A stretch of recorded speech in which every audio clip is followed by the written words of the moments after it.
A'udzubillahi minasyaitonirrajim. Bismillahirrahmanirrahim. Alhamdulillahi rabbil alamin. Nahmaduhu wa nasta'inu wa nastaghfiruh. Wa na'udzu billahi min shururi anfusina wa min sayyiati a'malina. May yahdihillahu fala mudilla lahu wa may yudlil fala hadiya lahu. Asyhadu an la ilaha illallah wahdahu la syarika lahu wa asyhadu anna Muhammadan 'abduhu wa rasuluh. Subhanaka la ilma lana illa ma 'allamtana innaka antal alimul hakim. Allahumma 'allimna ma yanfa'una wanfa'na bima 'allamtana wa zidna ilma. Allahumma ati anfusana taqwaha wa zakkiha anta khairu man zakkaha anta waliyuha wa maulaha. Rabbi yassir wa la tu'assir, Rabbi tammi bil khair, amma ba'du. InsyaAllah hari ini kita tadabbur surah At-Tariq. Surah At-Tariq adalah surah Makkiyah, turun sebelum Nabi berhijrah ke Madinah Al-Munawwarah, dan ayatnya 17. Ayatnya 17 dan turun selepas surah Al-Balad. Apa dia antara kelebihan surah At-Tariq? Disebut dalam satu hadis daripada Jabir bin Samurah radhiyallahu anhu, anna Rasulullah sallallahu alaihi wasallam kana yaqra'u fi adh-dhuhri wal 'asri was sama'i zatil buruj was sama'i wat tariq. Maksudnya bahawasanya Rasulullah SAW biasa membaca pada solat zuhur dan asar surah Al-Buruj di rakaat pertama dan surah At-Tariq di rakaat yang kedua. Maknanya Nabi biasa baca dua surah ni, Al-Buruj dengan At-Tariq, ketika solat zuhur dan asar. Hadis riwayat Imam Ahmad, Tirmizi dan An-Nasa'i, sanadnya sahih.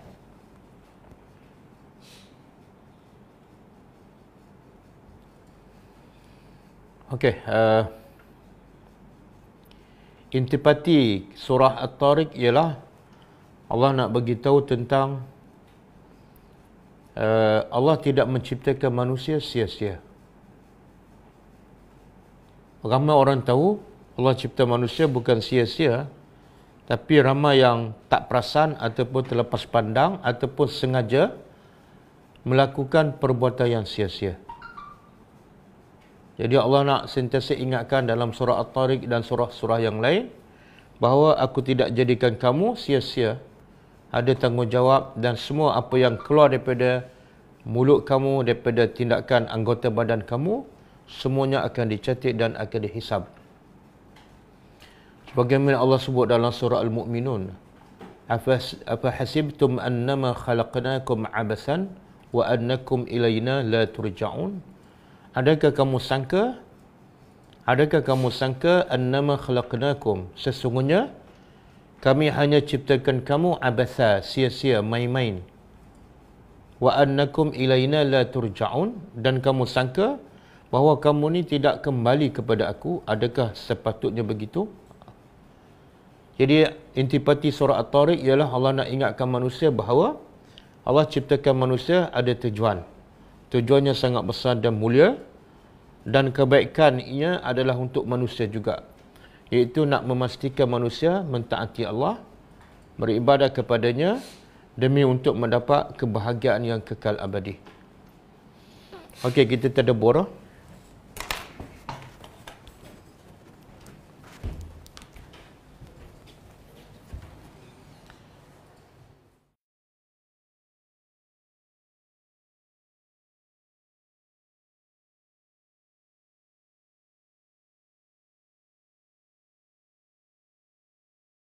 Surah Makkiyah ni, ataupun surah kalau ada permulaan dengan sumpah, biasanya surah Makkiyah. Was-sama'i, demi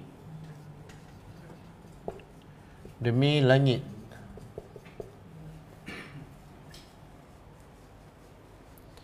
Apa makna langit? As-sama'u dalam bahasa ialah kullu ma alaka.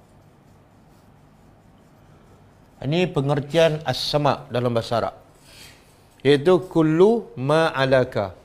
Apa saja yang di atas engkau, maka dia dinamakan as-sama'. Salam.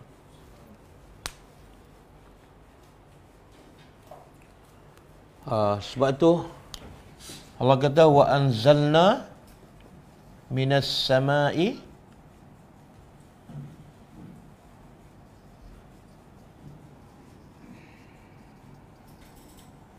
ma'an.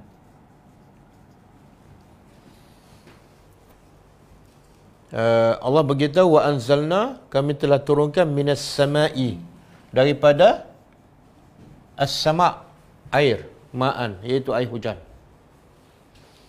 Jadi ma' di sini, as-sama' di sini apa maksud? Adakah langit ataupun awan? Air hujan bukan turun daripada langit tapi turun daripada awan. Tapi Allah menggunakan perkataan as-sama'. Sebab apa? Sebab sama' tu bukan bermakna langit.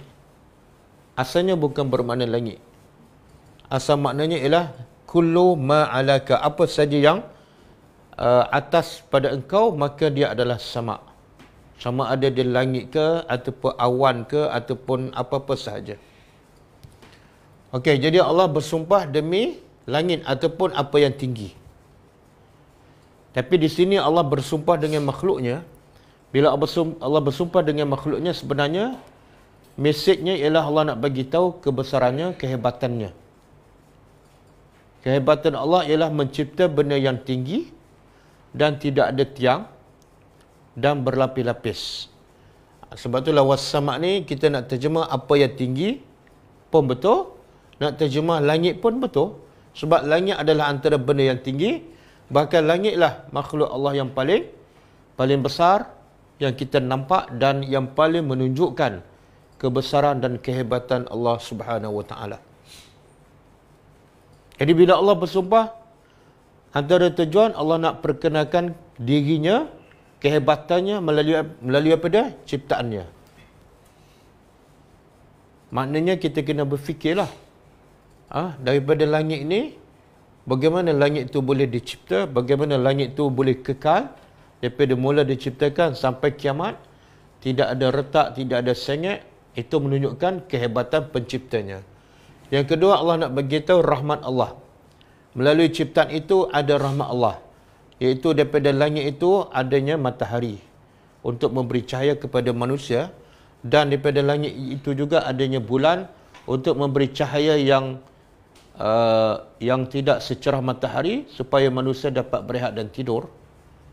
Dan daripada langit juga bagaimana adanya awan menurunkan hujan, adanya malaikat yang menurunkan rahmat, adanya Jibril yang menurunkan wahyu. Okey, kemudian yang kedua wat-tariq dan at-tariq.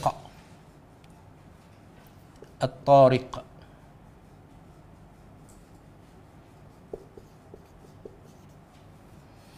Apa makna at-tariq?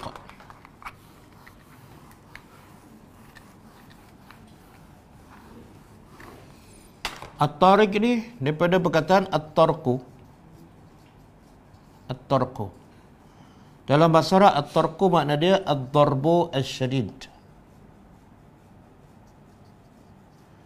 Ad-darbu asy-syadid. Apa maksud dia? Pukulan.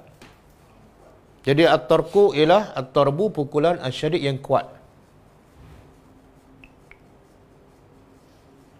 Sebab itulah daripada tarku dia ambil perkataan untuk diberi kepada alat pemukul, iaitu tukul, hammer kan.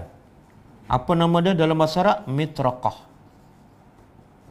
Mitraqah daripada at-tarku, sebab dia alat untuk memukul dengan kuat. Kalau nak pukul biasa-biasa tak payah pakai tukul.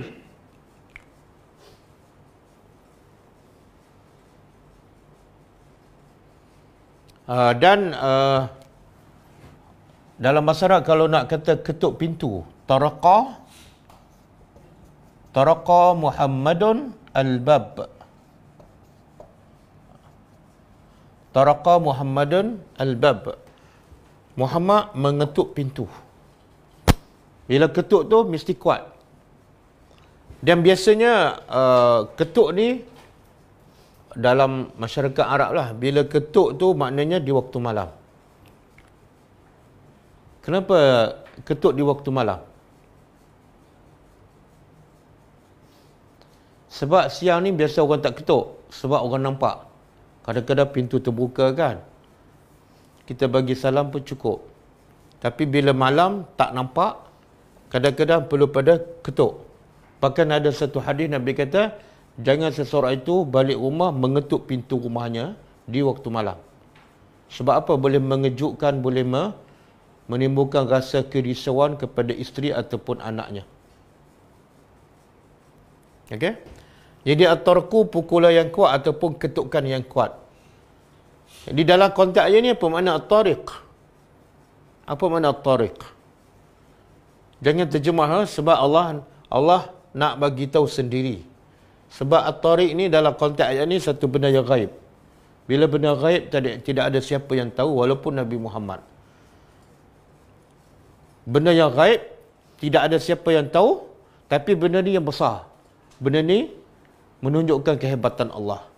Maka cara Allah nak begitu benda ni besar, dan supaya kita bagi perhatian tentang maksud at-tariq, caranya ialah Allah buat soalan. Wama adraka, dan tahukah kamu apa itu at-tariq? Yang ketukan kuat ni hanya dari segi bahasa, tapi dari segi istilah syar'i ataupun dalam konteks ayat ni maknanya lain. Jadi Allah bertanya, wama adraka mat-tariq? Tahukah kamu apakah itu at-tariq? Jadi Allah boleh je nak bagi tahu was-sama'i wat-tariq, kemudian terus iaitu an-najmu as-saqib. Boleh je. Tapi kenapa ada soalan di tengah ni? Apa hikmahnya? Banyak kan dalam bentuk soalan. Allah nak bagi tahu, tapi sebelum bagi tahu Allah buat soalan. Al-Qari'ah. Kemudian Allah buat soalan. Wa ma adraka mal qari'ah?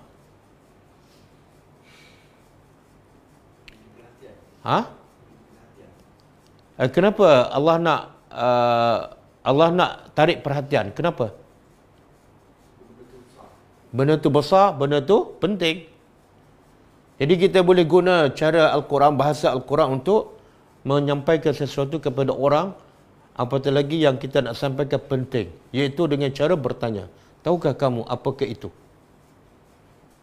Tapi ramai tak bila baca wama adraka mat-tariq, dia tak bagi perhatian juga, dia terus jalan sampai habis.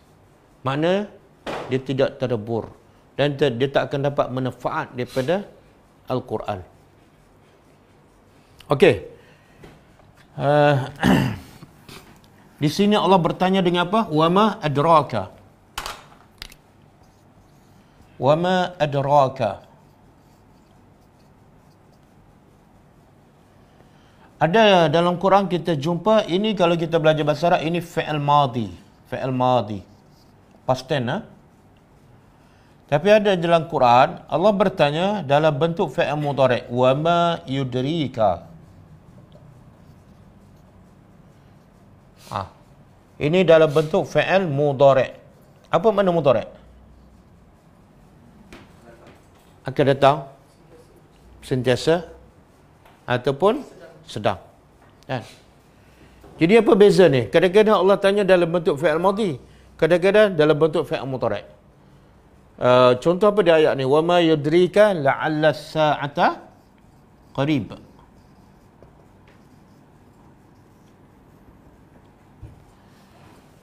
Makna dia kalau nak terjemah lebih kurang, tahukah kamu moga-moga saat kiamat itu qarib, dekat kan? Yang ni tahukah kamu apakah itu at-tariq? Jadi apa beza antara adraka dengan yudrika? Kata Sufyan ahli tafsir, hikmah dia perbezaannya ialah bila Allah kata wa ma adraka, satu menunjukkan benda yang gaib, manusia tak tahu. Yang kedua, Allah akan terangkan, Allah akan jelaskan selepas ayat tu. Bila Allah sebut wa ma adraka fi'il madhi, Satu, Allah nak beritahu benda ni kamu tak tahu, benda ghaib. Yang kedua, Allah akan beritahu. Ni. Wa ma adraka at-tariq. Allah pun beritahu, iaitu an-najmu as-saqib. Wa ma adraka mal qari'ah. Al-qari'atu mal qari'ah. Yauma takunu an-nasu kal farashil mabsur. Okey. Kalau yudrika, Allah nak beritahu benda tu ghaib dan Allah tak akan beritahu. Allah tak akan beritahu. Dan Allah saja yang tahu sampai bila-bila. Apa dia? Tahukah kamu itu, moga-moga hari kiamat itu dekat. Lepas tu Allah beritahu tak kiamat bila? Tak. Itu Allah guna yudrika. Boleh? Okey. Sekarang dua kali dah kita jumpa at-tariq, was-sama'i wat-tariq. Ayat kedua pun ada wa ma adraka mat-tariq. Tapi kita belum faham apa makna at-tariq. Lalu Allah beritahu an-najmu, terjemahannya ialah iaitu, at-tariq ialah an-najmu. Najmu apa? Bintang. As-saqib. Saqib ni dalam bahasa Arab ialah saqbu, lubang. Saqbun, iaitu lubang. Jadi bintang, maksud yang tepat ni, an-najmu ialah semua cakrawala yang ada di langit. Termasuklah matahari, bulan, bintang, planet-planet termasuk semua. Jadi walaupun dia sebut dalam bentuk mufrad, ini mufrad satu. Kalau jamak, kalau plural apa dia? Kalau jamak kepada najmu, nujum. Fala uqsimu bimawaqi'i an-nujum. Kalau banyak, nujum. Tapi Allah sebut an-najmu satu. Kata ahli tafsir, walaupun Allah sebut satu, tapi alif lam, maksud dia menunjukkan jenis. Semua jenis. Semua jenis bintang, semua jenis planet yang ada di langit termasuk.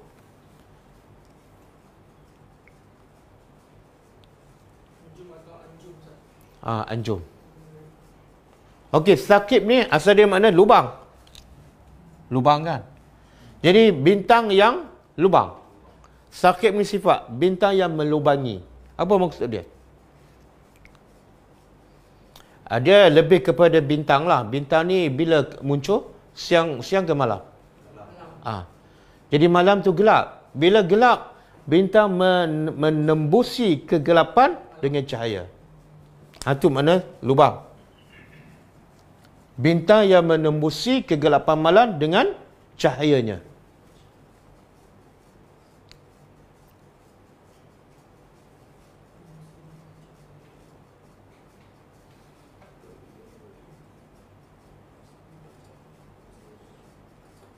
Boleh? Contoh dalam rumah kita, gelap. Tiba-tiba di luar cerah. Dan ada satu lubang. Daripada lubang tu, masuk. Itu dia panggil cahaya yang menembusi kegelapan.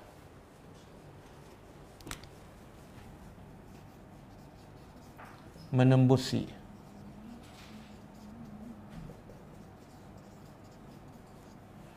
Jadi apa? Sekarang kita dah tahu apa makna at-tariq. Iaitu najmus saqib. Okey. Tadi makna asal tariq apa dia? Ketuk dengan kuat. Apa kaitan? Menembusi kegelapan malam. Apa kaitan? Dengan makna tariq yang asalnya pukul dengan kuat. Iaitu kegelapan malam, bintang tu menembusi kegelapan dengan kekuatan cahayanya. Seolah dia mengetuk kegelapan dengan cahayanya. Dia ketuk dengan kuat.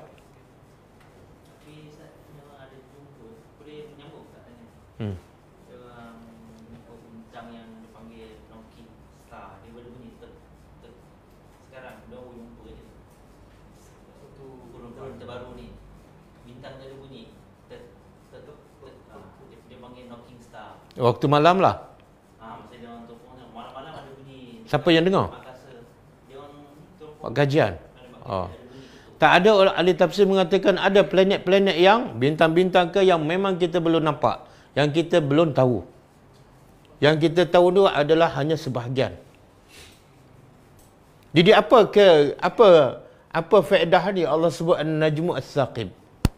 Apa faedah, apa hikmahnya? Adakah semata-mata nak bagi tahu itu bukan kerja Tuhan?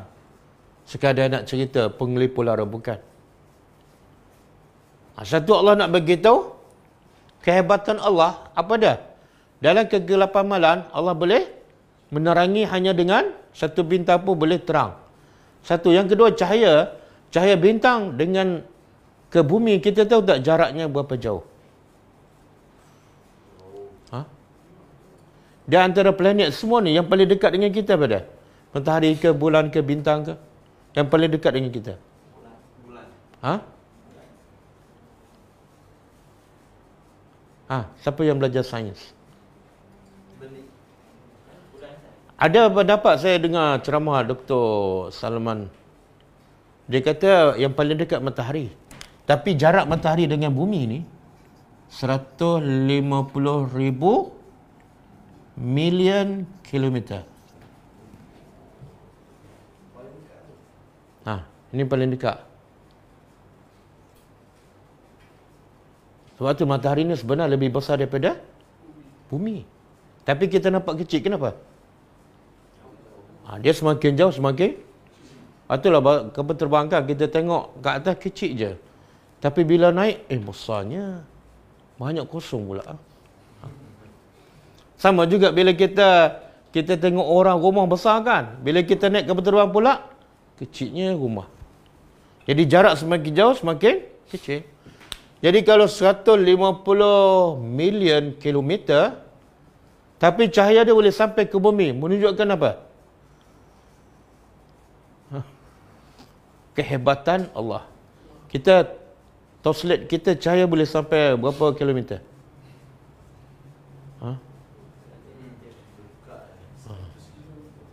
Itu pun setengah jam padam. Maknanya bintang lagi jauh, tapi cahaya dia boleh sampai tak ke bumi? Oh, hebat. Kehebatan Allah. Dan apa lagi faedah bintang? Selain daripada memberi cahaya dan menunjukkan kebesaran Allah, tunjuk arah. Penunjuk jalan kan dalam surah An-Nahl. Lagi? Faedah-faedah. Perhiasan. Walaqad zayyana as-samaa'a ad-dunya bimasabih. Kami telah hiaskan langit dengan bintang-bintang. Perhiasan. Sebab itulah malam, antara waktu malam tak ada bintang dengan ada bintang, lebih indah bila ada bintang. Apa lagi? Rujuman. 3 tujuan bintang. Satu, perhiasan. Yang kedua, rujum, alat untuk merejam syaitan. Yang ketiga, penunjuk arah, penunjuk jalan. Khususnya kepada orang yang musafir. Dan nikmat yang paling besar pada, iaitu alat untuk kita lebih kenal Tuhan. Kebesaran Allah. Bila kita berfikir. Okey.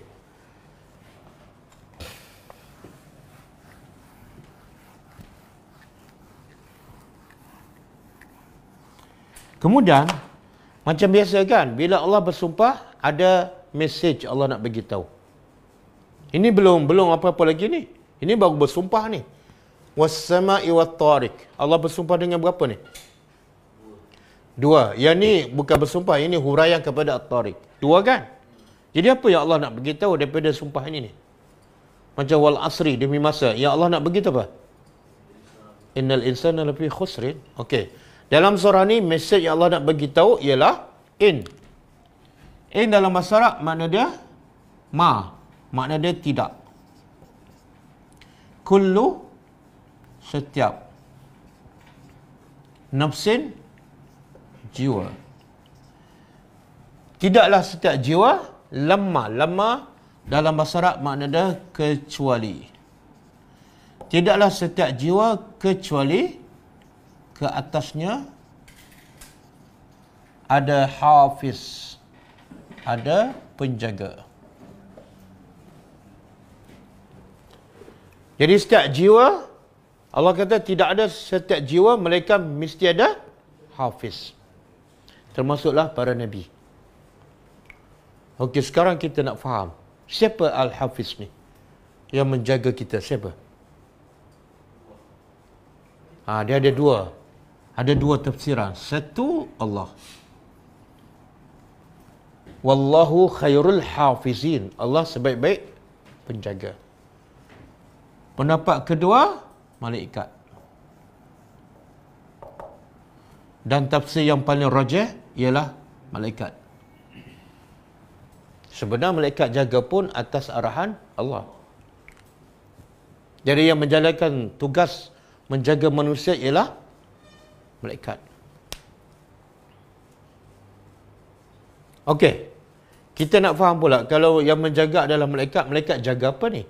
Malaikat buat apa? Mencatat amalan. Ada dalil? Ada dalil tak? Malaikat kerja dia jaga tu mana? Dia catat amalan.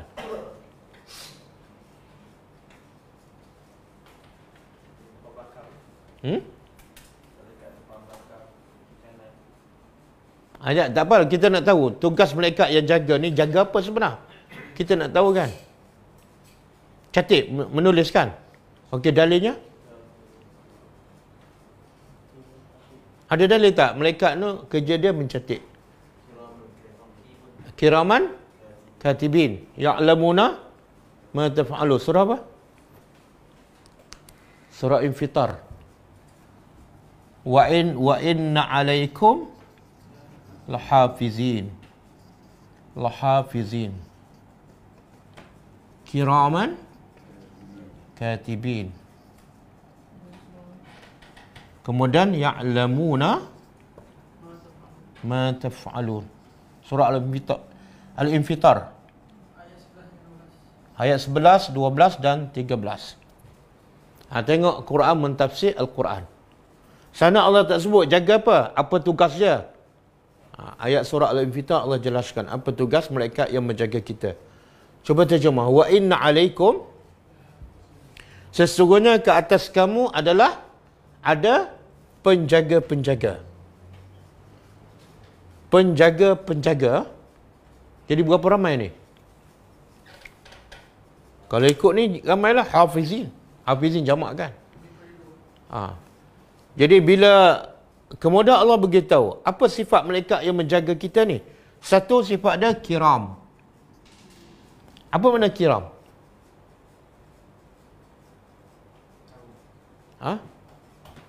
Dia kalau malakun kan malakun karim.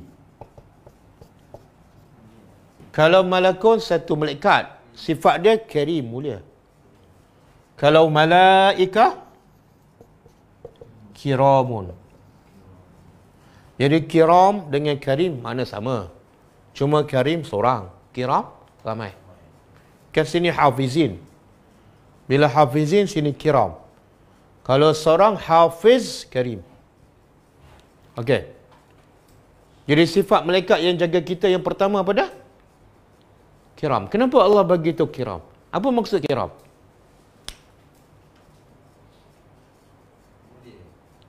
Ayalah, kenapa Allah beritahu malaikat yang jaga kamu ni mulia? Apa yang Allah nak daripada kita? Apa dia? Kalau berhati-hati dia kata apa? Malaikat jaga kamu ni ganas ni. Allah tak kata ganas, Allah kata mulia. Makhluk yang baik sama kita. Sepatutnya? Janganlah buat benda tak baik. Malulah kan. Analoginya ada 2-3 orang kawan dia yang sangat mulia, sangat baik, duduk bersama kita. Kita masa tu berani tak nak buat benda yang tak senonoh? Tak. Walaupun dia hanya kawan, mungkin dia silap juga kan. Tapi ini bukan kawan ni, malaikat. Dan dia bersama kita berapa lama? Satu hari, berapa jam? 24 jam. Orang mulia 24 jam bersama kita, popek-popek mengumpat, tengok, ya Allah. Tahu kenapa kita berani buat tu? Kenapa kita berani buat tu? Tak yakin ni. Tak yakin ni. Ada penjaga dan penjaga tu sangat kita betul tak masuk dalam hati. Kan? Lepas tu kadang-kadang kita depan orang besar ke beradak je. Kan? Tapi bila balik rumah, depan orang ustaz ke beradak je. Balik rumah, buka baju terlentang kan? Sebab apa? Ustaz tak ada. Tapi malaikat ada tak? Malaikat dengan ustaz mana lebih mulia? Sepatut dia lebih beradak di mana? Rumah. Bisikan yang baik tu malaikat. Ya. Nabi sebut dalam satu hadis, setiap orang ada dua bisikan. Satu bisikan daripada malaikat yang sentiasa suruh benda yang baik. Yang kedua bisikan daripada syaitan yang sentiasa suruh 24 jam suruh benda yang mungkar. Apa dia? Ini lah, malaikat ni kan. Ha? Malaikat ni Rahmani kan. Tak, malaikat lain. Ramai. Ini kerja apa ni? Semua malaikat mulia. Tapi ini khusus untuk yang duduk bersama kita ni. Kerja dia, ini sifat. Kerja dia apa dia? Katibin. Ini kerja dia. Sifat mulia. Kerja penulis.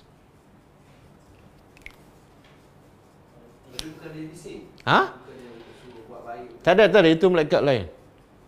Malaikat banyak. Dia tak campur aduk. Dia faham tugas masing-masing. Bila Allah kata katibin, tulis je. Boleh? Itulah faedah tadabbur. Tadabbur memberi kesan pada kita dan kita akan lebih berhati-hati dan kita akan jadi lebih baik. Itu tadabbur. Kalau baca kiraman katibin, lepas tu mengumpat kan. Tajwid nombor 1. Dan lagi menakutkan apa? Allah kata apa? Ya'lamuna.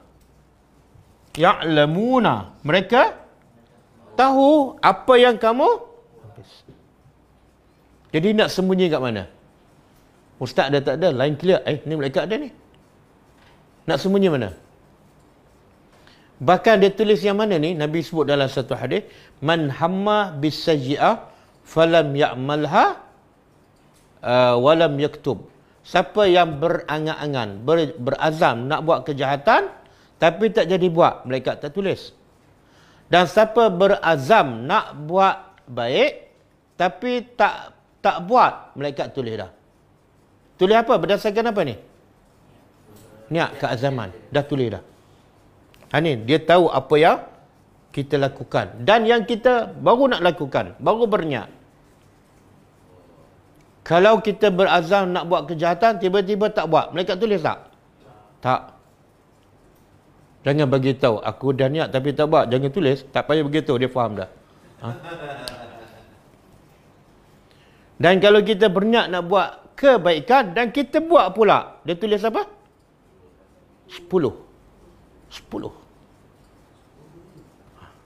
Yalah, kalau niat tak buat, tulis 1. Kalau niat buat, takkan 1 juga, 10. Kita nak pergi apa ni? Nak pergi kelas kan? Tiba-tiba hujan. Tak payah dia pergi. Sebab hujan. Dia tulis 1.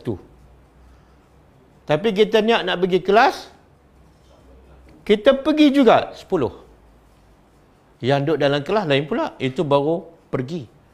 Amalan yang kamu pergi lain. Amalan kamu duduk lain. Tak, 10. 10. Ustaz tu pula kalau tak datang sebab hujan, 1. Pelajar lebih banyak. Betul lah.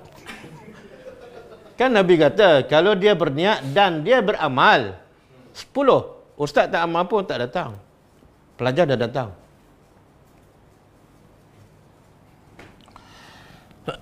Okey. Boleh? Apa yang dia tulis ni? Buka surah Qaf. Surah Qaf ayat 17.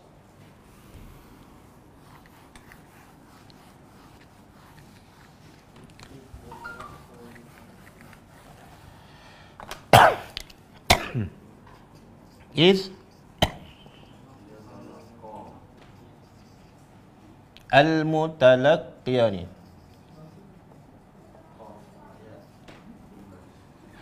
Anil yamini kan? Anil yamini wa anil shimal. Qa'id. Kemudian ma yalfizu min qawlin illa ladaihi raqibun atid. Okey. Surah Qaf ayat 17 dan 18 kan? Okey. Tadi ayat Allah begitu, setiap orang ada penjaga. Apa sifat dia? Sifat dia kiram, sangat mulia. Jadi bila kita nak buat maksiat, ingatlah pada sifat mereka yang sangat mulia, sangat baik. Malulah pada dia. Tugas dia katibi, penulis. Tulis apa ni? Ayat ni menghuraikan tulis apa. Dan di mana mereka yang tulis ni duduk, posisi mana Allah sebut. Cuba terjemah. Is ketika mana yatalaqqa. Yatalaqqa apa? Menerima, talaqi kan. Kita bila kita belajar secara talaqi kan, kita mengadap. Jadi mereka sedia menerima ataupun sedia untuk mencatat. Al-mutalaqiyani, dua orang yang bersedia untuk mencatat. Dua. Ni musanna ni. Duduk kat mana? Anil yamin. Sebelah kanan satu dan sebelah kiri. Kemudian cara dia qa'id. Apa makna qa'id?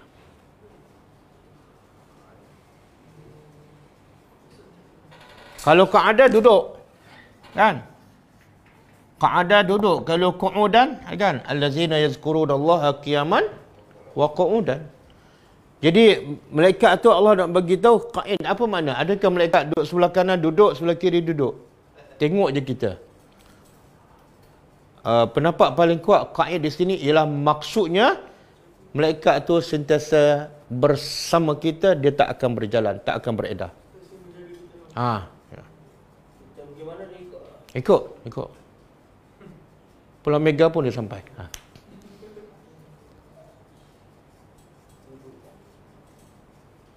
Cuma ada dua tempat lah malaikat yang mulia ni yang bersama kita. Dua tempat dia tak akan betul-betul dekat dengan kita. Pertama bila kita masuk tandas. Sebab itu tempat kotor. Dia duduk kat luar. Bukan dia pergi berjalan-jalan tak.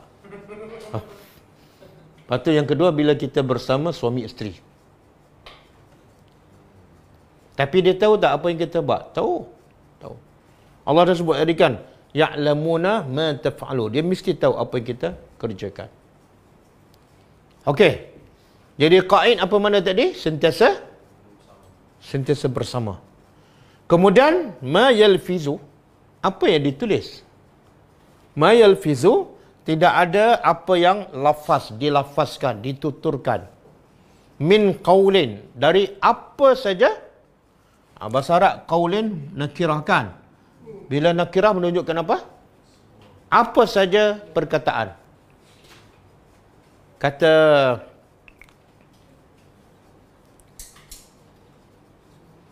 Kata Al-Hasan, termasuklah orang tu mengeluh ataupun mengaduh. Aduh. Dia tulis. Kata Al-Hasan. Tidak ada apa saja yang diucapkan, yang dituturkan, illa kecuali ladaihi, di sisinya ada raqib atid. Apa makna raqib? Raqib atid. Apa makna? Muraqabah. Makna Allah nak begitu apa ni? Nama malaikat ke sifat dia? Sifat bukan nama. Kita belajar dulu salah. Kita belajar malaikat sebelah kanan namanya raqib. Duduk sebelah kiri. Sebab tu tak takut-takut pun. Dia tahu nama je. Dia tak tahu sifat. Apa makna raqib? Allah nak begitu. Malaikat yang sebelah kanan tu, yang kanan ada hadis, tulis benda yang baik. Yang kiri tulis benda yang tak baik. Dan sifat dia apa dah? Raqib, sentiasa memerhati, mengawas 24 jam. Supaya Allah nak kita rasa, jangan ingat malaikat ni ada ketika mengantuk ke, terlepas pandang ke kan. Tengah-tengah kita bercakap, malaikat tertengok benda lain. Jangan, tak ada. Mana raqib 24 jam sentiasa mengawas. Keluar je, zak tulis. Bodoh, tulis bodoh. Kamu ni bodoh bangang celaka. Tiga-tiga dia tulis. Kan? Malaikat tak katalah, ni dia bodoh, dia ulang 3 kali. Tulis sekali je tak. 3 kali bodoh, 3 kali dia tulis. Oh, cuba bayangkan berapa perkataan kita cakap setiap hari. Daripada bangun tidur sampai tidur balik kan? Agak-agak berapa?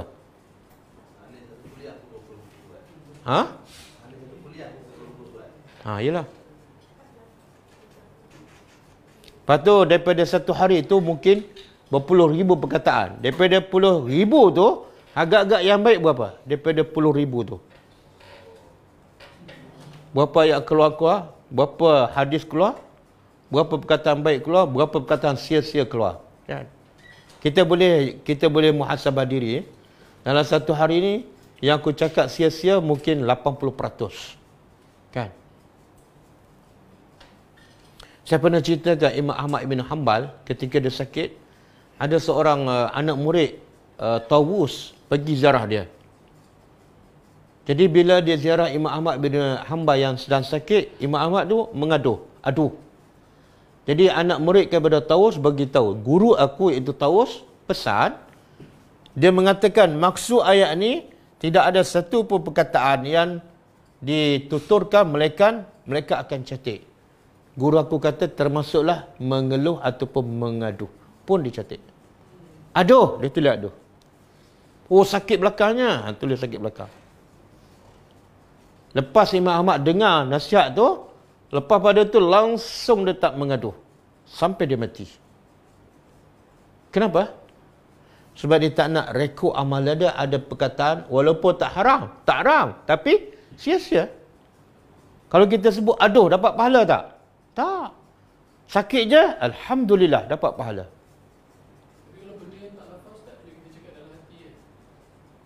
Macam hadis tadi lah, Nabi kata siapa yang berazam nak buat jahat tapi tak buat, tak dicatat. Tapi siapa berazam buat jahat, siapa berazam buat baik tapi tak buat, dicatat. Bila berazam. Kalau terlintas tak apa.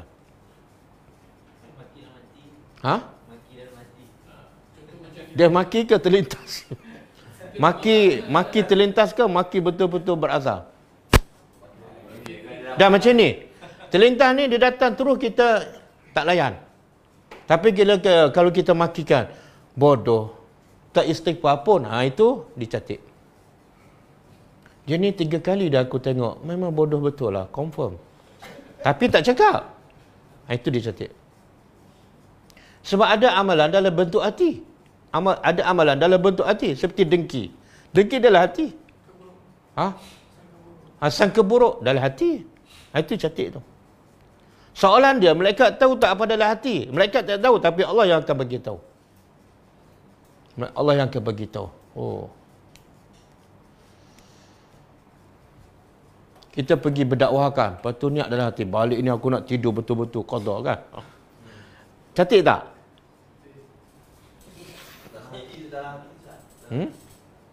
Tak, kalau dia betul-betul tidur baru dicatat. Kalau tak tidur, tak, walaupun dah berazam. Okey. Jadi makna raqib apa dah? Sentiasa mengawasi. Bila kita psikologinya kita mana lebih rasa takut dan berhati-hati antara kita tahu nama dia raqib dengan kita tahu sifatnya sentiasa mengawas. Yang mana kita lebih takut? Yang tu ya Allah nak bagi tahu, bukan nama. Apa faedah kita tahu nama? Kamu nama raqib kan aku dah tahu. Tapi tak faham apa makna raqib. Okey, yang kedua, sifat pertama. Sifat kedua, atid. Apa makna atid? Hadir. Apa makna hadir? Oh, menakutkan. Kalau tak ada perkataan hadir, mungkin kita fikir apa ni? Ini waktu rehat ni, mungkin malaikat rehat ni. kita pun mengumpat. Tak. Atid mana hadir 24 jam. Hadir 24 jam dan mengawas setiap saat. Okey?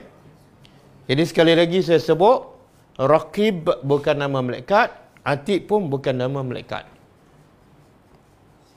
Ada dalil. Allah sebut berapa tadi? 2 kan? 2. Dalam bahasa Arab, kalau Allah sebut 2 dan yang ni Allah nak sebut nama, Allah sebut apa? Mesti ada waw. Raqib wa Atid. Itu menunjukkan 2. Kan? Bila Allah tak ada waw, Allah bukan sebut nama. Kenapa pula? Ada tak nama Raqib Atid? Bila Raqib Atid baru seorang. Kalau seorang lagi kena ada waw. Boleh faham? Contoh macam surah ni, surah Al-Baqarah yang kisah malaikat kan. Malaikat Harut dan Marut. Apa tu? Surah Baqarah ayat 102. Wattabu ma tatul syayatin. Yu'allimuna an-nasa as-sihra wa ma unzila 'alal al-malakaini bi Babil Harut. Ada waw tak? Wa Marut. Tengok bahasa Arab. Allah kata syaitan ni mengajar manusia sihir. Dan juga apa yang diturun kepada malaikat ini. Berapa? 2 malaikat. Malaikat tu berada di mana? Di Babylon. Kan? Dan apa nama malaikat tu? Harut dan ada waw tak? Ni baru nak bagi tahu nama. Kalau sini 2, sini ada waw. Sini 2 tapi tak ada waw, itu sifat. Kalau saya tanya, apa sifat malaikat yang sebelah kanan? Apa sifat dia? Raqib Atid. Dua-dua sifat dia. Apa sifat malaikat sebelah kiri? Raqib Atid.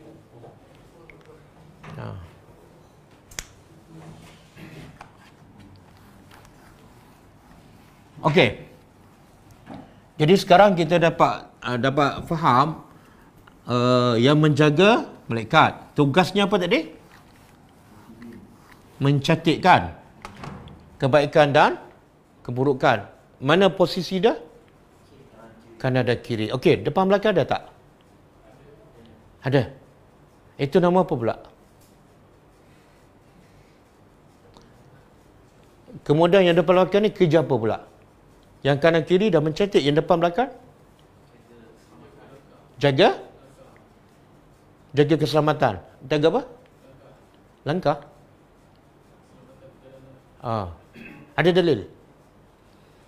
Cuba buka surah ni, Al-Ra'du ayat 11. Surah Ar-Ra'du ayat 11.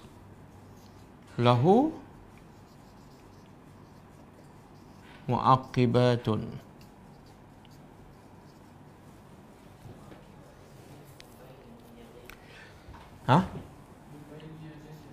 Min baini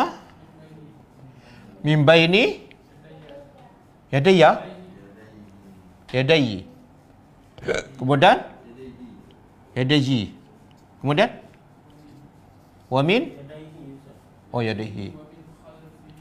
yadayhi wa min khalfihi. Kemudian yahfazunahu min amrillah. Okey, cukup dulu. Lahu, cuba terjemah. Lahu bagi setiap orang, baginya iaitu bagi setiap manusia ada muaqibat. Apa muaqibat ni? Yang silih berganti. Siapa ni? Malaikat lah. Malaikat dia silih berganti, ada shift siang, ada shift malam, kan? Shift siang dia datang waktu subuh, kan? Shift malam dia datang waktu asar. Ini maksud muaqibat. Bagi setiap orang ada malaikat yang silih berganti. Di mana kedudukan malaikat ni?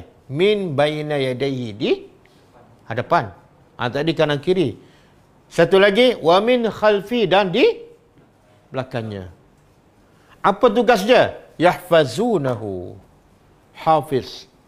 Mereka menjaga orang tu berdasarkan perintah Allah. Ini jaga apa pula ni? Jaga roh dan jaga badan kita. Ada satu kisah disebut oleh Dr. Salman tadi. Dia kata kisah ni betul-betul berlaku. Orang ni masa dia kecil, dia jatuh daripada menara masjid. Masa tu kanak-kanak. Dia panjat jatuh. Bila dia jatuh daripada menara tinggi tu, jatuh atas pokok.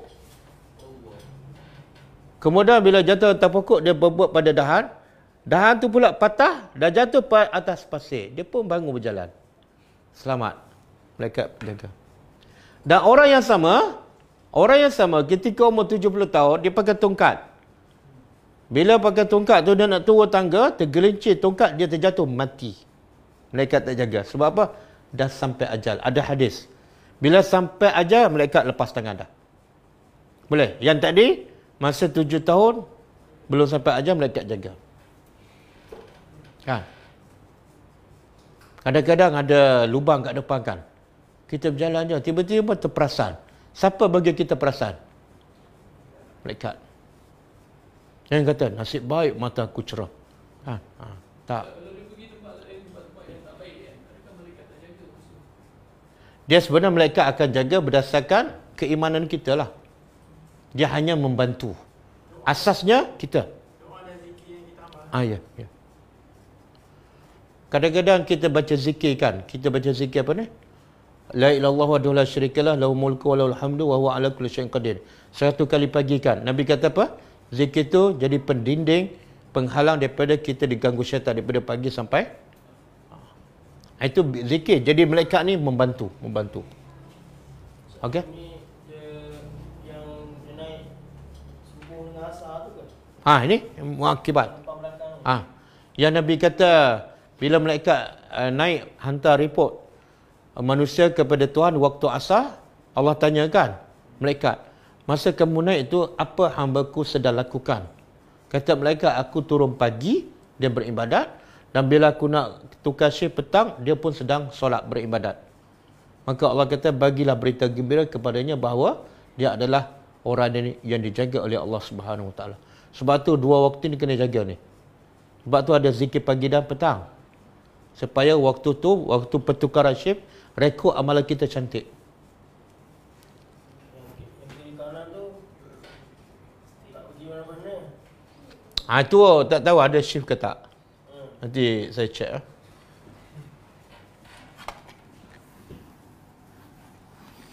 Cuma jadi sekarang ada berapa malaikat?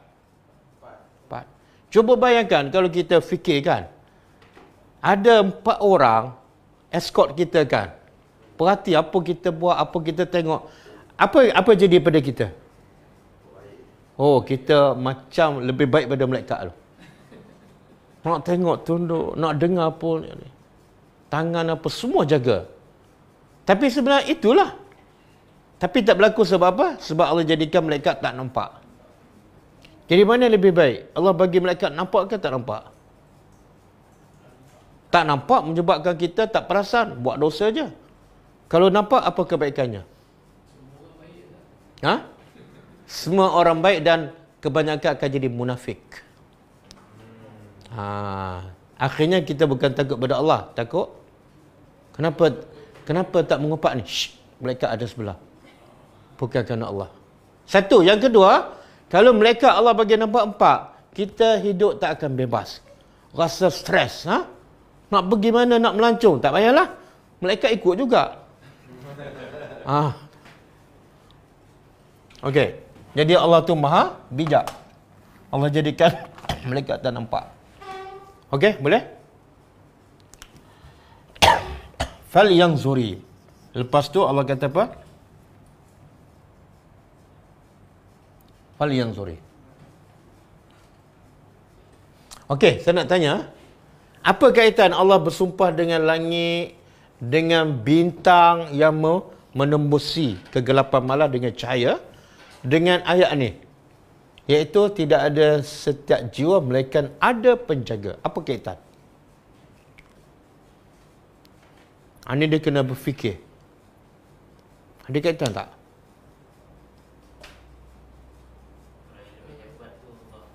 Apa dia? Langit tu, bintang tu lagi hebat. Ha? Untuk bagi jadi penjaga ni lagi kecil. Kacang lah. Orang tanya macam mana Allah boleh pastikan setiap orang 24 jam dalam manusia yang bilion kan, semua dicatat, tak ada satu pun terlepas. Macam mana ni? Takkan tak boleh. Allah yang mencipta langit. Langit 7 lapis tanpa tiang pun Allah boleh buat. Takkanlah nak pastikan amalan manusia 24 jam dicatat, takkanlah tak boleh. Kan? Yang ni pula bintang ni. Kalau sebesar langit ni gelap, Allah boleh terangkan. Kamu kalau buat amalan di waktu malam, kacang je untuk Allah mengetahui. Boleh faham? Okey, fal yanzur, maka hendaklah. Yanzur apa dia? Perhati dengan apa? Mata ke dengan akal? Akal. Dan kalau kita belajar bahasa Arab, lam ni kena faham. Lam dia panggil lamul amri. Lam perintah. Bila perintah menunjukkan apa? Wajib. Kita kena faham ni. Sebab bila wajib, makna wajib buat. Kalau tak buat, berdosa. Kita ingat yang wajib ni solat, puasa, haji, sedekah. Tak. Banyak lagi yang wajib yang kita tak perasan dan akhirnya kita tak buat dan kita berdosa. Apa dia yang wajib di sini? Maka hendaklah manusia memerhati, memikir, merenung. Merenung apa ni? Mimma, min ma. Daripada dua perkataan. Satu min campur ma. Min dari ma, dari apa? Khuliq, dia telah diciptakan.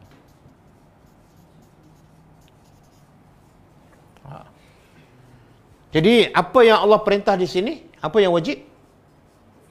Berfikir tentang apa? Kejadian kita kan? Okey, selama ni kita berfikir tak tentang bagaimana kita tercipta sehingga jadi macam ni sekarang? Berfikir tak? Tak berfikir berdosa. Berapa lama duduk dalam dosa, tak buat perintah Allah. Kemudian Allah tanya, fikirlah, dari apa kamu diciptakan? Dan Allah jawab, khuliq, dia iaitu manusia diciptakan min ma'in, dari air dafiq yang terpancar. Air mani kan. Dalam ayat lain Allah kata mimma'in mahin, air yang hina. Air mani ni hina kan? Tapi najis tak? Tak najis. Kenapa? Hina tapi tak najis. Sebab ulama kata sebab Allah air mani ni asal cipta manusia. Jadi kalau manusia tu mulia, kan manusia makhluk yang paling mulia. Jadi sebab manusia mulia, Allah tak jadikan manusia daripada bahan najis. Betul dia satu benda yang menjijikkan, tapi bukan semua yang menjijikkan najis. Kenapa tak najis? Sebab dia manusia, asal kejadian manusia. Okey, air mani ni keluar, yang terpancar ni keluar daripada mana? Yakhruju. Ia keluar min baini. Min dari baini, antara. Sulbi apa? Tulang sulbi dia terjemah satu je, tulang je. Sulbi tak terjemah. Sulbi tulang belakang. Antara tulang, air itu keluar daripada tulang belakang. Wa taraib, dan apa dia? Bukan tanah, ha? Dada. Yang tanah tu Adam kan, manusia daripada air mani. Cuma Allah nak beritahu proses air mani terpancar tu asalnya daripada mana? Keluar daripada tulang belakang dan dada. Tulang belakang siapa? Yang dada pula siapa? Ada dalil? Mana dia sebut sulbi ar-rijal? Ada? Taraib an-nisa tak ada. Sebenarnya itu terjemahan. Sebab itulah pendapat Syekh Saleh Utsaimin, dia kata tak ada dalil pun mengatakan air mani adalah campuran daripada tulang bahagian lelaki dan perempuan. Tak ada dalil.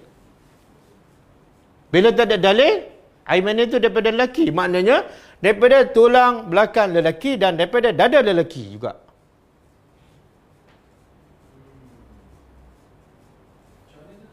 Macam mana? Tak, yang sepatut yang kata lelaki dan perempuan, macam mana? Ada dalil tak? Bila tak ada dalil, balik pada asal lah. Air mani lelaki kan, jadi dua-dua tu daripada lelaki lah. Faham? Mana lebih logik? Yang inilah lebih logik. Mana?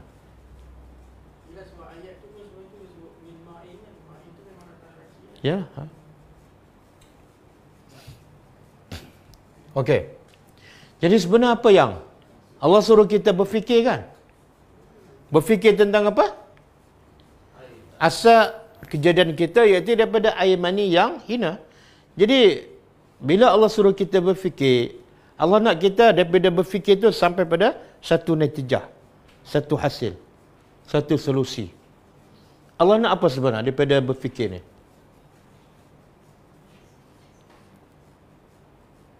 Ramai orang berfikir tapi tak sampai pada contoh dia berfikir tingginya langit, tapi setakat tu je lah, dia tak sampai pada hasilnya. Jadi apa yang Allah nak sebenarnya? Apa dia? Takut kenapa? Takut pada Allah. Kenapa?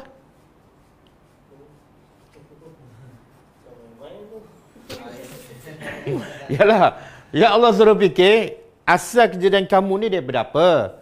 Kan daripada air mani. Mana kenapa? Kita ni tak ada apa pun sebenarnya. Mudah je kita ni. Jangan nak rasa hebat sangat daripada air pun. Daripada air. Air boleh buat apa? Patut air pula air apa ni? Air yang hina ke air yang mulia? Allah boleh tak nak cipta kita daripada emas? Boleh. Agak-agak lah. Kalau Allah cipta semua manusia daripada emas perak, agak-agak apa jadi? Apa jadi? You tahu tak air daripada emas? Lagi bongkak bodoh sombong. Ini daripada air pun dah. Jadi Allah kata, sedarlah diri, fikirlah. Kamu bukan dijadi daripada emas, daripada perak, tak. Daripada air mani yang kalau kena kat baju kamu, kamu buang ke, kamu simpan? Buang. Itulah kamu. Kan? Itulah kamu. Jadi jangan sombong dengan Tuhan. Kemudian juga Allah nak beritahu, di sini apa dah? Kehebatan, kebesaran Allah. Allah boleh cipta air. Air ni lembut kan? Cair. Tapi daripada air yang cair, boleh jadi apa? Manusia yang kuat, yang hebat, yang boleh cipta kapal terbang pula. Tahu tak yang cipta kapal terbang adalah air? Tahu? Tahu tak yang buat rumah 10 tingkap, bangunan pencakar langit adalah sebenarnya air? Nampak? Bila kita berfikir, kita rasa apa? Hebatnya Allah. Okey, boleh. Jadi, kenapa Allah suruh berfikir dan wajib berfikir? Kenapa? Kenapa wajib berfikir? Ramai orang salat tapi tak berfikir kan? Sebab tu dia salat malas. Sebab dia rasa dia tu hebat. Kenapa aku nak sembah Allah? Aku dah kaya kan? Dia tak rasa kebesaran Allah dan dia tak rasa dia tu sebenarnya hina. Maka sebab itulah berfikir salah satu cara yang paling berkesan untuk menyedarkan diri kita dan untuk kita kenal Allah supaya akhirnya kita betul-betul jadi hamba kepada Allah, bukan hamba kepada nafsu. Okey? Kita berhenti setakat ayat yang ke-7.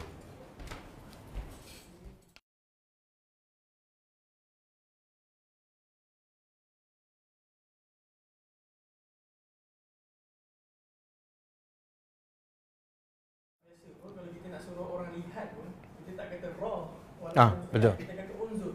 Kita suruh tengok dan lihat, tengok dan berfikir kan. Mana suruh kita Dia beza. Ra'a, tengok sepintas lalu tanpa berfikir. Tapi Contoh. dia kan raw je kan. Ya. Kalau fi'il amar ra. Ra'a yarah ra. Macam saya kata, saya melihat Ali semalam di pasar, tapi saya tak perhati pun, tengok je. Dan sebab tu ayat yang Allah kata afala yanzuruna ilal ibil kaifa khuliqat. Allah tak kata afala yarawna. Jadi banyak ayat-ayat Allah yang Allah suruh kita berfikirkan. Tengok langit, tengok burung, tengok unta, tengok gunung. Sebenarnya itu adalah perintah yang paling asas sebelum kita solat, sebelum kita beribadat. Kalau kita tak rasa kebesaran Allah, solat kita tak akan jadi lazat. Dan kita tak akan rasa penting ibadat tu.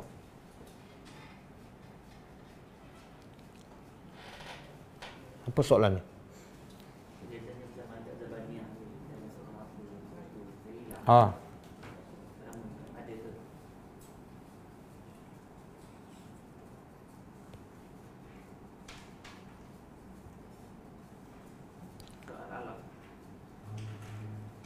Mana soalannya?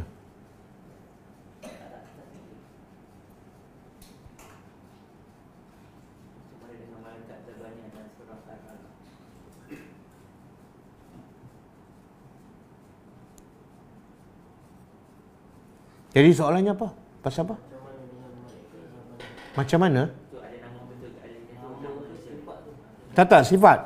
Az-Zabaniyah bukan nama malaikat. Itu adalah sifat yang menunjukkan kekasaran, ketegasan dan makna sentiasa mentaati perintah Allah. Zabaniyah bukan nama, dia adalah sifat. Dia tak banyak malaikat yang Allah bagi nama, sama ada dalam Al-Quran ataupun hadis.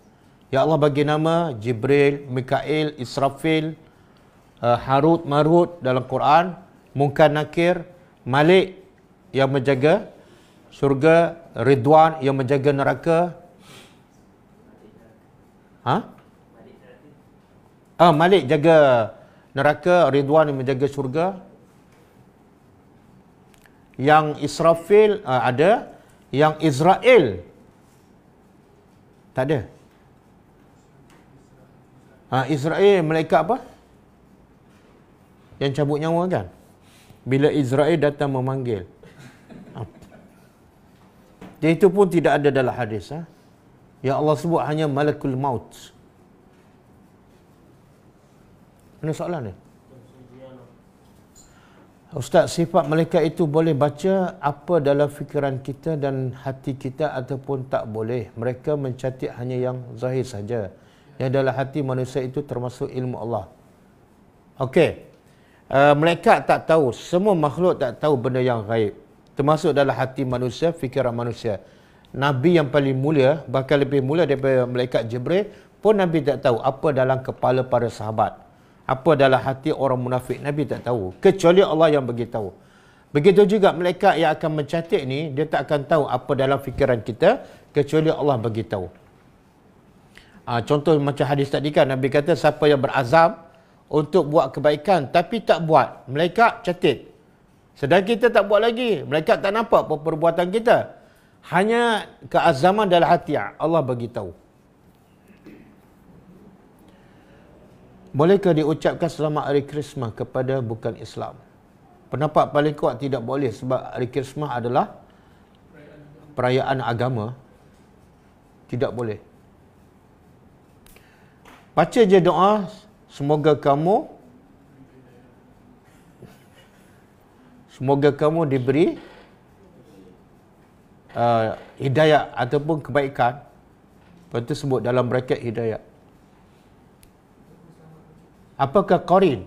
Qarin ni, kalau kita baca Quran surah Qaf, Allah sebut dua. Satu qarin makna dia yang sentiasa mendampingi kita.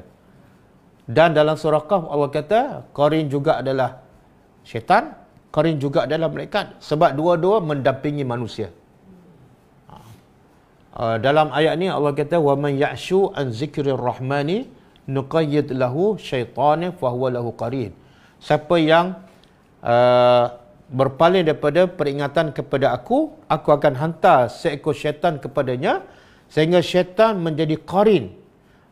Tengok konteks ayat. Ada ayat yang qarin makna dia syaitan. Ada ayat qarin makna dia malaikat dalam surah Qaf. Boleh buka surah Qaf. Yang tu kok yang membisikkan ni. Membisik. Dia buat jahat.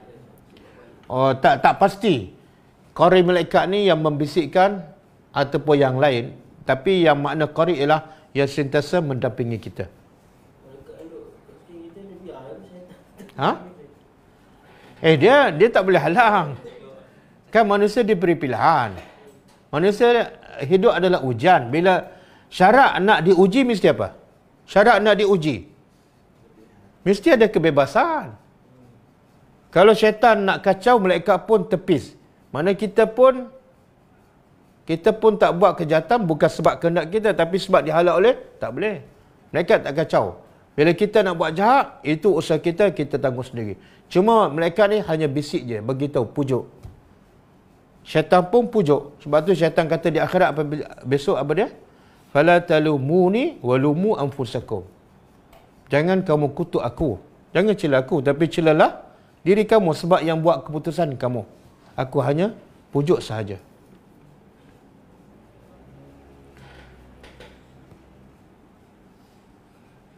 Boleh saya tahu bila sambungan tadabbur surah ni? Tak, tadabbur surah ni setiap hari Isnin. Hari Isnin kita tadabbur juzuk Amma bersambung. Sebelum ni habis surah apa? Al-A'la. Kemudian kita naik ke atas surah At-Tariq. Lepas ni surah Al-Buruj. Naik ke atas sampai Amma Yatasa'alun. Jadi sambungan tadabbur hari ini ialah hari Isnin. Hari Isnin akan datang. Kenapa nama-nama surah ada bermula dengan Al? Ada yang apa tu? Ada yang bermula dengan An. Al juga. Al-Baqarah, An-Nisa.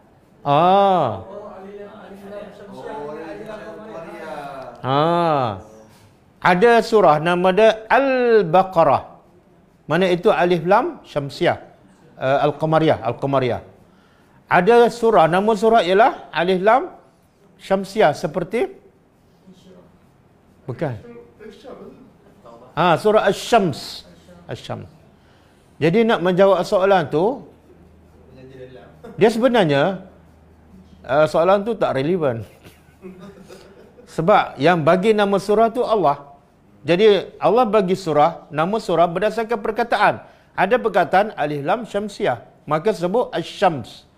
Ada nama surah perkataan dia bukan syamsiah tapi Al-Qamariyah, maka Al-Baqarah, Al-Fil. Okey. Jangan fokus pada nama surah, fokuslah pada ayat. Bolehkah isteri memakai pakaian yang seksi? Maut. Lala seksi maut pula. Seksi maut apabila berdua dengan suami, malaikat sentiasa memerhati. Apakah itu juga tak malu pada malaikat?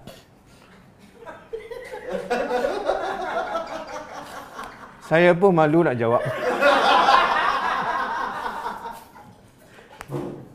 Tak. Sebenarnya, saya dah sebut tadi, ada dua tempat malaikat akan menjauhkan diri.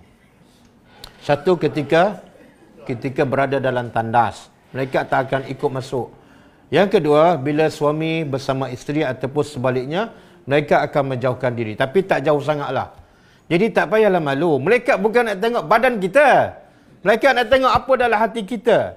Ini pakaian tutup semua. Bersama suami pun tutup semua. Tapi hati dengki. Celaka suami aku. Yang tu yang malaikat. Jadi jangan ada malu pada malaikat. Malulah pada Allah. Kan? Kita bila bersama suami isteri, kita bogel. Dosa ke tak? Tak dosa. Tak payahlah pakai seksi, bogel terus.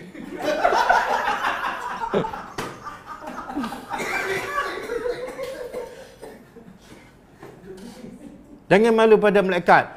Tapi malulah bila nak buat dosa. Itu kena malu. Sebab malaikat nak tulis dosa. Malaikat nak tulis amalan soleh. Kita pakai yang seksi bersama isteri, bukan dosa. Bahkan, saya nak beritahu, bila kita bersama isteri, itu adalah satu ibadat, pahala. Kita akan dapat pahala. Maka sebab itulah mula dengan bismillah dan baca doa. Doa ketika bersama suami isteri. Jadi ibadat. Adakah amalan solat wuduk? Amalan solat wuduk. Amalan solat sunat wuduk. Betul kan ayat? Ada. Bila kita berwuduk, disunatkan kita solat. Selepas wuduk, nama dia solat sunat wuduk. Yang tu yang kelebihan Bilal bin Rabah. Nabi kata, aku mendengar bunyi selipar Bilal dalam surga. Jadi Nabi pun tanya, apa kelebihan kamu? Bilal kata, tak ada kelebihan kecuali aku sentiasa dalam wuduk. Bila batal je, aku ambil wuduk. Dan bila ambil wuduk je, aku solat. Ada solat sunat wuduk. Ada kaitankah ayat-ayat ini dengan doa orang yang bangun tengah malam ibarat panah yang tepat ke sasaran? Saya tak tahu. Panah tepat pada sasaran. Oh, dengan ni kot, An-Najmus Saqib. Tak ada kaitan. Tak ada kaitan. Di Quran tak boleh kita nak tafsir mengikut akal kita. Saya nak huraikan tafsir ni, saya baca 3-4 kitab tafsir. Orang tak tahu persiapan untuk saya baca tafsir ni kadang-kadang 1 hari. Tak boleh nak bercakap berdasarkan andaian ataupun pandangan kita. Saya nak tanya macam mana cara kita nak sedarkan orang yang bongkak. Ni.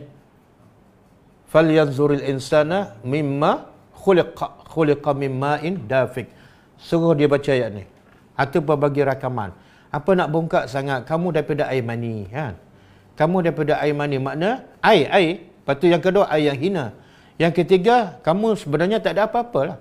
Yang ada mata, yang boleh bercakap kuat, yang boleh pukul orang. Sebenarnya kamu Allah cipta hanya daripada air je.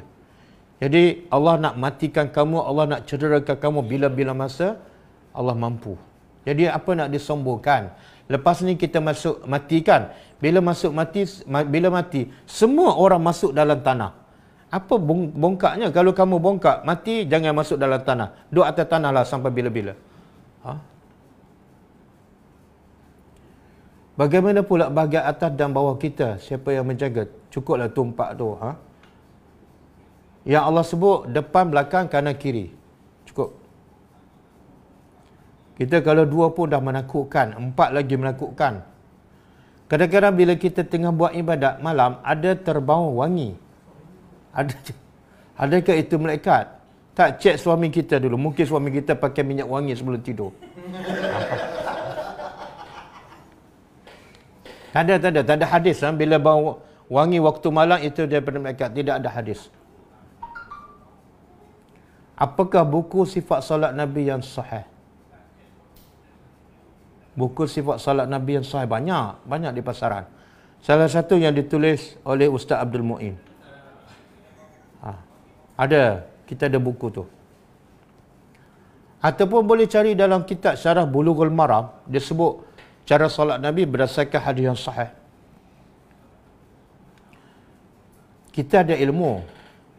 Kita tahu balasan mengapa ada masanya gagal melawan perasaan marah, stres bila dia beri tekanan yang bertimpa. Sebab itulah beza ilmu dengan kefahaman. Ilmu dengan kefahaman sangat berbeza. Berapa ramai yang ada ilmu tapi dia tak boleh praktiskan. Sebenarnya dia belum faham. Lepas tu Nabi kata apa?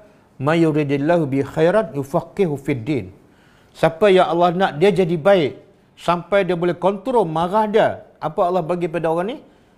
Allah tak kata Allah bagi ilmu, tapi Nabi kata Allah yufaqih. Allah bagi dia faham secara mendalam. Beza tu. Ramai orang sekadar berilmu tapi tak mendalam. Tak menghayati. Ilmu hanya sampai ke kerongkong. Tak sampai ke hati. Tak menjiwai. Jadi kena banyak membaca, banyak belajar lagi. Dan kadang-kadang orang belajar tapi tak boleh nak kontrol marah. Mungkin salah satu sebab masa dia belajar tu, dia belajar dengan keadaan rasa sombong. Rasa dia tu hebat. Rasa dia orang besar. Dia tak rasa dia tu hina, rendah diri. Maka ilmu tak masuk. Bila kita nak belajar, apatah lagi nak tadabbur Al-Quran, letakkan diri kita orang yang paling hina. Orang yang paling jahil. Aku nak belajar sekarang. Ya Allah, bagilah ilmu.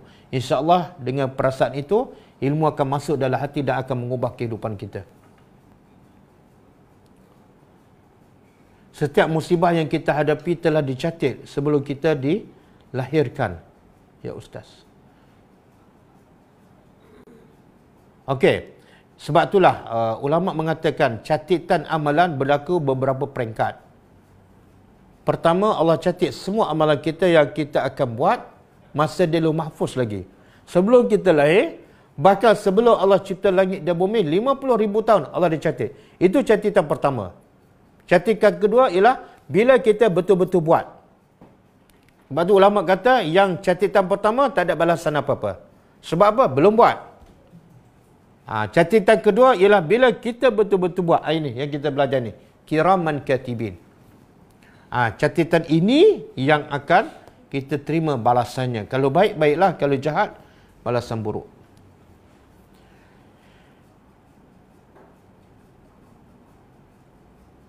Ustaz, kita manusia dijadikan daripada air hanya Adam dan Hawa. Ya, betul. Semua manusia dijadikan daripada air mani, melainkan Adam dan Hawa dicipta daripada tanah. Adam dicipta daripada tanah, Hawa dicipta daripada tulang rusuk Adam. Orang tua dahulu memesan kepada malaikat di sebelah kanan untuk kejutkan bangun awal. Adakah dibolehkan? Tak, kalau ada suami, pesan pada suami, jangan pesan pada malaikat. Malaikat bukan tugas dia. Sebab itulah bila kita niat nak bangun, tidur pula baca doa, baca bismillah, Allah akan kejutkan. Allah akan bangunkan kita. Tak payah kita pesan malaikat. Bila kita pesan malaikat tu, apa maksud tu? Kita lemah. Kita bergantung pada malaikat. Jangan. Kita sendiri usaha. Allah nak tengok setakat mana kita ada kesungguhan dan kita usaha untuk bangun malam. InsyaAllah, kalau terbukti kita ikhlas, automatik kita akan bangun. Kalau orang dah biasa bangun, dia akan bangun walaupun tak set jam. Betulkah amalan baik dan buruk mula dicatat malaikat selepas? Ya, betul. Malaikat yang menulis ni Allah tugaskan bila kita mula balik. Sebelum tu buat apa pun malaikat tak catat. Kita mengumpat ke apakah, tak dicatat sebagai dosa. Jadi mula kita balik sampailah kita wafat. Rezeki, jodoh dan maut dah dicatat oleh malaikat. Ditentukanlah. Kita kena faham, dicatat oleh malaikat apa yang kita pilih setelah kita diberi pilihan. Ramai orang salah faham, dia kata apa? Kita tak payah buat apa-apalah sebab Allah dah tulis. Kalau kita buat baik pun Allah tulis jahat, jadi jahat juga. Tak. Apa yang ditulis ialah sebenarnya berdasarkan pilihan kita sendiri setelah kita diberi pilihan. Orang baik ataupun jahat bergantung pada iman kita. Ya. Bergantung, kan Allah sebut dalam surah Ar-Ra'du juga, innallaha la yughayyiru ma biqaumin hatta yughayyiru ma bi anfusihim. Sesungguhnya Allah tidak akan ubah nasib seseorang kecuali orang tu sendiri yang mengubahnya. Jadi perubahan baik ke jahat semuanya terserah kepada kita dengan izin Allah. Bolehkah jin melihat malaikat? Saya tak tahu. Wallahu a'lam. Berkenaan dengan selawat, bagaimana kalau amalkan selawat yang Nabi tak ajarkan? Lebih baik jangan amalkan. Lebih baik jangan amalkan. Sebab selawat yang Nabi ajar sahih dan banyak bentuk. Selawat yang terbaik ialah selawat Ibrahimiyah. Kalau dah ada yang terbaik, kenapa kita nak ambil yang kurang baik? Yang manusia ni, dia banding dengan yang daripada Nabi, bumi dengan langit lah. Yang selawat daripada Nabi, wahyu daripada Allah. Yang selawat daripada manusia, mungkin daripada nafsu. Mungkin betul, mungkin salah. Jadi orang yang waras sentiasa memastikan amalan dia adalah terbaik, iaitu pilih daripada yang terbaik lah. Ini daripada Nabi dan wahyu. Ini daripada manusia, mungkin daripada mimpi, mungkin nafsu. Kenapa kita nak pilih yang kurang baik? Kalau kita cerdik, kita waras, pilihlah yang terbaik. Beli makanan terbaik, beli pakaian terbaik, buat rumah terbaik, beli kereta terbaik. Bila beragama, cincai. Macam mana dengan penyakit ain? Ada? Penyakit ain ada? Sebab itulah bila kita sebut nak memuji ke apakah, kita kena sebut Masya Allah, Tabarakallah. Supaya dapat dielakkan daripada penyakit ain. Penyakit ain ni boleh menimpa orang dan boleh menimpa diri kita sendiri. Sebagaimana kisah dalam Ashabul Kahfi, orang yang ada 2 kebun, dia kena penyakit ain. Sebab apa? Diri dia sendiri. Bila dia perasan dia lebih baik pada orang, dia lebih kaya, harta lebih banyak, maka Allah bakar kebun dia. Itu penyakit ain. Berpunca daripada apa? Sombong, dengki dan sebagainya. Jika ingin buat sesuatu yang baik tetapi tak sempat nak buat, rujukan, jadi buat keputusan salah. Tak boleh. Bila kita tak tahu benda tu baik ataupun tak, dan kita tak sempat nak buat rujukan, jangan buat. Jangan buat. Kenapa nak buat benda yang belum pasti? Buatlah benda yang dah pasti, yang memang banyak pun. Terlalu banyak benda yang pasti daripada Nabi yang kita belum buat. Jadi benda yang belum pasti, jangan buat sehingga kita pasti betul-betul ia adalah sahih dan daripada Nabi sallallahu alaihi wasallam. Betulkah qarin ada bersama kita, dilahirkan bersama? Ya, betul. Setiap orang ada qarin, kata Nabi kepada Aisyah radhiyallahu anha. Termasuklah Nabi pun ada qarin. Cuma qarin yang bersama Nabi, Nabi beritahu dia telah ada dua pendapat lah. Satu, qarin yang bersama Nabi memeluk Islam. Satu lagi pendapat, qarin bersama Nabi bukan memeluk Islam, tapi dia tak suruh benda yang jahat kepada Nabi. Qarin itu pun adalah juga daripada jin ataupun daripada syaitan. Bagaimana konsep berdoa? Sedangkan setiap perkara Allah dah tahu apa keperluan kita. Apakah doa hanya satu adab manusia pada Allah? Tak, sebenarnya doa seseorang pun adalah apa yang Allah takdirkan, apa yang Allah tetapkan. Bila kita tak berdoa, sebenarnya itulah yang Allah tetapkan. Bila kita berdoa, sebenarnya itu juga Allah tetapkan. Satu. Yang kedua, yang suruh berdoa ni siapa? Allah. Jadi bila kita solat, kita rasa kenapa kena solat? Sebab Allah suruh. Maka sama, bila kita berdoa, kena rasa Allah yang suruh berdoa. Jadi bila kita buat apa yang Allah suruh, walaupun hanya berdoa, itu adalah ibadat. Ibadat. Dan kita dapat pahala. Hal aurat bila bersendirian, sedangkan malaikat ada bersama. Tak apa, dia buka aurat. Kita buka, bila kita sorang-sorang, kita buka aurat. Dia tak panggil buka aurat. Sebab aurat ni ialah bila kita bersama bukan mahram. Ataupun bila kita nak solat, baru dia panggil aurat. Bila tak ada orang, kita bogel, kita bukan buka aurat. Buka ke siapa? Dan bukan dosa. Bila kita buka aurat kita, ketika tidak ada orang, itu bukan dosa. Bila bukan dosa, malaikat tak akan catat. Apakah ikhtiar yang kita boleh lakukan sekiranya ahli keluarga kita hinggalah hilang lebih 5 hari? Segala usaha mencari kita dah buat tapi masih tak jumpa. Ada satu kisah berlaku zaman Nabi. Seorang sahabat, anak dia ditawar oleh orang musyrikin. Tak tahu mati ke, hidup ke, selamat ke tak selamat, tak tahu. Jadi mak dia risau. Bila mak dia risau, asyik menangis je, suami dia pergi jumpa Rasulullah. Kemudian dia beritahu, ya Rasulullah, aku dan isteri aku kerisauan sebab anak ditawar oleh orang musyrikin, tak tahu mati ke hidup, selamat ke tak. Jadi nak buat apa ni? Nabi kata, kamu balik rumah dan kamu berzikir la haula wala quwwata illa billah dengan isteri kamu. Balik rumah dan berzikir. Dia pun balik rumah, isteri dia tanya, apa kata Rasulullah? Rasulullah suruh kita berzikir la haula wala quwwata illa billah. Tengok cinta mereka pada Nabi, cinta mereka pada Allah, mereka tak banyak soal. Zikir je, tak ada. Berapa kali? Tak ada. Nabi kata zikir sami'na wa ata'na. Jadi dua-dua pun berzikir, lama-lama zikir, sebab dia tahu kalau Nabi cakap mesti betul, mesti ada kebaikan. Lama-lama dengar orang ketuk pintu. Bila dibuka, anak dia balik dengan kambing, harta yang dirampas daripada orang musyrikin yang menawan dia. Bila ditanya bapaknya, macam mana kamu boleh bebas? Masa tu orang musyrikin sedang mengantuk tidur, aku pun buka ikatan dan ambil kambing mereka, bawa balik sekali. Tengok. Bila yakin pada perintah Allah, yakin pada Rasulullah, dan kita buat, jangan banyak soal. Jangan ada syak wasangka. InsyaAllah Allah buka pintu masalah kita. Jadi yang ni hilang anak 5 hari kan, kita dah buat report, dah buat apa semua, cuba pula baca zikir ni, la haula wala quwwata illa billah al-aliyyil azim. Wallahu a'lam. Boleh Ustaz beri pencerahan tentang hadis ni? Setiap orang di antara kalian telah diutus untuknya seorang qarin, pendamping daripada golongan jin. Para sahabat bertanya, termasuk anda wahai Rasulullah? Beliau menjawab, wa iyaya illa annallaha a'ani alaihi. Ya betul, saya dah sebut tadi. Setiap orang ada qarin, pendamping daripada syaitan. Termasuklah Rasulullah.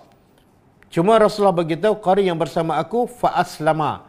Aslama ni ada dua tafsiran. Satu, qarin tu telah masuk Islam. Qarin syaitan yang bersama Nabi, yang sepatut ganggu Nabi, telah memeluk Islam. Jadi bila peluk Islam, dia tak suruh Nabi buat benda jahat. Yang kedua, maksud aslama ialah qarin yang bersama Nabi daripada syaitan ni serah diri, bukan masuk Islam, dan dia tak akan suruh Nabi kecuali benda yang baik sahaja. Itu untuk Nabi sahaja. Qarin bersama kita sentiasa menyuruh benda yang jahat. Banyak lagi belajar, lagi macam-macam ujian nak. Adakah dalil sebelum tidur baca bismillah? Tak ada. Baca bismillah 21 kali. Saya yakin tak sampai tu. Sekali je tertidur dah. Sunnah Nabi ialah baca bismillah sekali. Baca 3 kul. Baca ayat kursi. Baca 2 ayat akhir surah Al-Baqarah.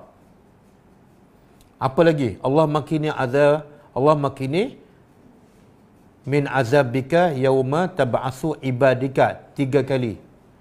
Allahumma alimul ghaib wasyahadah, yang kita baca zikir pagi. Itu pun disunat baca sebelum tidur. Cukup tu. Kalau nak itu lagi, boleh baca surah Al-Mulk sebelum tidur. Bolehkah catatan dosa kita terhapus? Ya, boleh. Bila kita bertaubat. Bila kita taubat, semua terpadam. Nabi kata, at-taibu minaz zambi kaman la zambalahu. Orang yang bertaubat daripada dosa seperti orang yang tidak ada dosa langsung. Mana delete. Dah.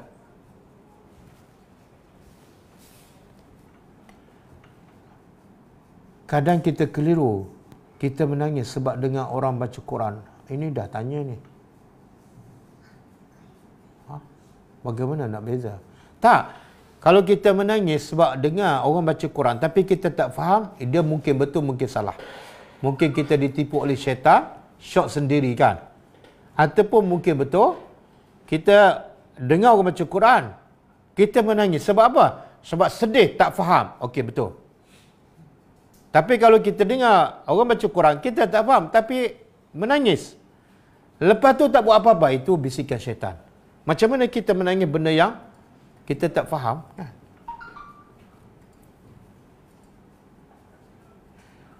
Masya Allah, tabarakallah, bila sesuatu diucapkan, bila kita melihat apa yang baik. Apa yang baik, kita kata Masya Allah, ini apa yang Allah kehendaki. Tabarakallah, semoga Allah berkati. Tapi bila kita tengok benda tak baik, kita kata Subhanallah, Maha suci Allah daripada perkara yang tidak baik ni. Contoh kalau kita tengok orang cacat kan, kita nak kata apa? Subhanallah ke Masya Allah?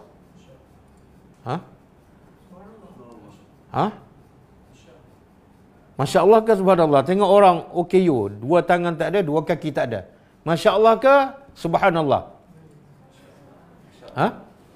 Apa dia? Masya Allah, kenapa? Masya Allah makna apa, ini semua apa dah? Apa yang Allah kehendaki.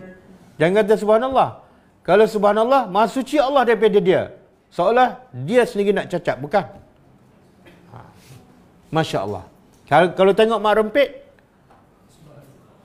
Subhanallah, Maha suci Allah daripada perbuatan ini. Pilihan dia. Apa Rasulullah buat bila dari bangun malam hingga subuh? Bila dia gosok gigi, Rasulullah tak ada baru gigi lah. Sugi lah, gosok gigi. Dia mula-mula Nabi bangun, Nabi baca doa, bangun tidur, kemudian Nabi sapu muka, kemudian Nabi pergi ke tengok langit, kemudian Nabi baca 11 ayat akhir surah Ali Imran, kemudian Nabi ambil wuduk, kemudian Nabi solat ringan 2 rakaat, kemudian Nabi solat lagi lama, lagi panjang sampai ke subuh. Sampailah bila datang melakukan azan, habis. Itu yang Nabi lakukan. malaikat tak masuk tandas bersama kita, syaitan ada dalam tandas. Dengan baca doa sebelum masuk tandas, betul ke syaitan tak nampak kita? Tak, syaitan nampak. Allah sebut dalam surah Al-A'raf. Apa dia? Tarawun. Mereka, syaitan ni nampak kamu min haitsu la tarawnahum. Dari segi kamu tak nampak mereka, tapi mereka nampak kita. Syaitan nampak. Syaitan nampak. Kita je tak nampak syaitan. Jadi bila kita masuk tanda, syaitan ada tak dalam tanda? Ada. Kita bukan bila baca doa, bukan suruh syaitan keluar, tak. Kita minta berlindung daripada kejahatan syaitan. Apa kejahatan syaitan? Jangan hasut kita supaya duduk lama dalam tandas. Jangan hasut kita supaya buka video dalam tandas, kan? Lepas tu cakap telefon pula, kan? Lepas tu membazir air pula. Kita berlindung daripada perbuatan yang menyebabkan kita berdosa.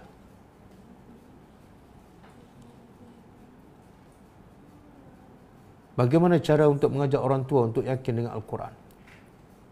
Boleh PM saya lah, Lina. Dah, dia. Bawah. Tak ada? Bagaimana catatan amalan anak istimewa? Tak, bila dia tak waras ataupun tak berakal, tak ada catatan. Tak ada catatan. Dia tak ada dosa. Berkenaan guna sumpah, bolehkah dibatalkan sumpah yang pernah dilafazkan? Kena kafarah. Kalau kita bersumpah nak buat sesuatu, tiba-tiba tak buat, kena kafarah. Kafarahnya boleh, saya lupa dah. Nanti PM saya lupa dah kafarahnya apa dia. Jika wanita angkat kain di luar rumah tanpa menutup sepenuhnya aurat dia, tapi tiada orang di situ, apakah dia berdosa? Okey, dia angkat kain yang dijemur di luar rumah, kan? Tapi dia tak tutup kepala dan orang tak ada. Mana dia tahu orang tak ada? Orang boleh datang sekelip mata je dengan kereta ke dengan motor, kan? Ataupun mungkin orang duduk dalam rumah dia tapi dia nampak. Jadi sebab tu bila keluar rumah je kena tutup. Jangan anggap orang tak ada boleh, jangan. Sebab kita tak tahu, kadang-kadang orang datang sekelip mata, kita berdosa. Tutuplah.